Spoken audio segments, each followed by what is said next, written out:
Welcome to Shorthand Dictation Practice. Today's dictation, Shorthand Transcriptions, by Sir Kailash Chandra. Transcription number 18 at 100 words per minute. Get your pen and notebook ready. We will start the transcription in 5 seconds. 5, 4, 3, 2, 1. Start. Transcription number 18.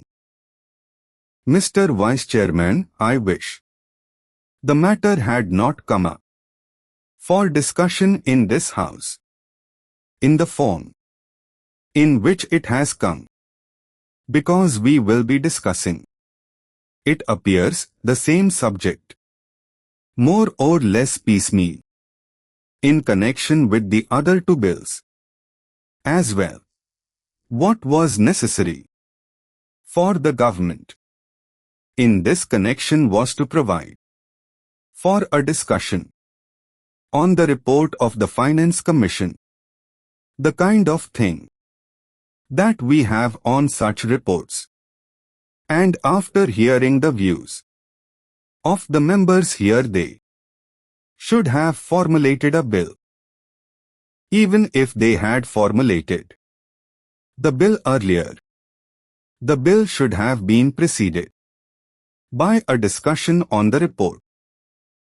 It would then have given us an opportunity of dealing with this rather important subject in our public finance and indeed in our national life. But now we are asked to treat this matter piecemeal and deal with the bill as it comes separately. I say, sir, this would not seem very fair. It is true that we have had two other reports of the Finance Commission and that we have had certain opportunities of discussing the issues raised by the Finance Commission on previous occasion. But that should not have precluded a thorough discussion of the third report, more especially after the experience of the two 5-year plans, and generally also after the experience of the states in the matter of public finance and as regards relations between the states and the center. All I can say is that the government does not understand the magnitude of the problem or the urgency or the seriousness of the issues involved. It is possibly because they think that all the state governments are under their control and that the state governments would toe the line whatever is laid down from here. Suppose, sir, today a number of states had been outside the control of the same party which controls the central government. Problems would have become acute because conflicts between the state governments controlled by certain other parties and those controlled by the Congress party, which controls the central government, would have arisen sharply, calling for a thorough discussion and mutual consultation in a different way. Once they can get past whatever they like, and also once it is passed, the states will more or less accept without any protest the dispensation of the center. Now that the bill is before us, we have to speak on this subject rather on the general themes. Yet, I would like to make certain general observations in this connection, because the basis of the bill is the report of the Third Finance Commission. This is a long-standing issue facing the public finance of the country. Those who have studied economics will know well how this matter had come up even during the British time, when we did not have either independence or any kind of autonomy in the states. Even in that setup, even at that time, the state governments functioning under the British felt that something should be done with regard to adjustment of finances, especially in regard to the relations between the centre and the states. There had been a long-standing controversy as to how the taxes, especially the income tax, should be divided between the centre and the states.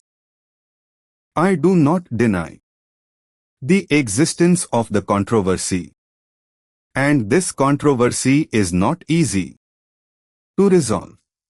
I entirely agree.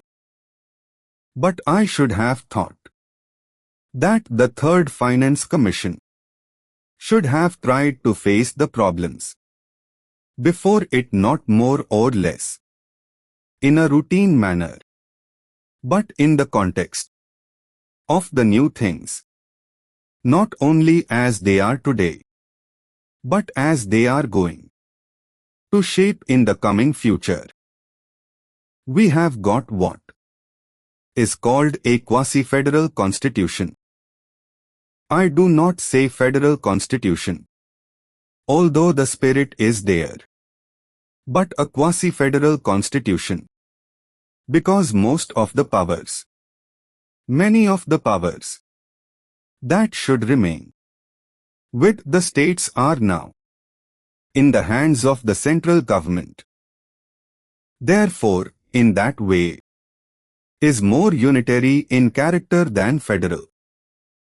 At the same time, structurally speaking, we have got the state assemblies, legislatures, state budgets and so on. They function more or less in the same way.